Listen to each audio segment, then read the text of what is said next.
এই সেই ভাইরাল ওয়াজ আসলে শুনলে কিন্তু কলিজা একবারে ছাড়খার হইয়া যায়। আসলে আমরা একবার শুনি এবং ভালো লাগলে শেয়ার করি। গরিব হয়ে গেলে ভালোবাসা থাকে না, অসুস্থ হয়ে গেলে ভালোবাসা থাকে না। চোখের কোনায় যদি ময়লা হয় তো বান্ধবী তাকায় না, তোর চোখের কোনায় ময়লা।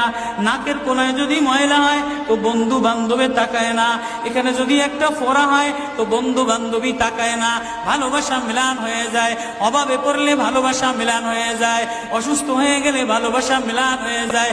আল্লাহ বলে আমার কোনো অসুস্থ, আমার কোনো অসহায় গোলাম জামা ময়লা হয়ে গেছে, চাদর ময়লা হয়ে গেছে, হাসপাতালের কোনায়, হাসপাতালের ফ্লোরের মধ্যে পড়া, গার মধ্যে ঘা দিয়া ভরা, লিভার নষ্ট হয়ে গেছে, দুর্বল হয়ে গেছে।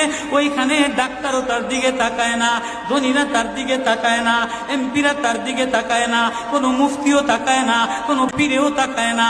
পীরেও গরিব মানুষের দিকে তাকায় না, পীরেও বড় বড় পোটলা মশার দিকে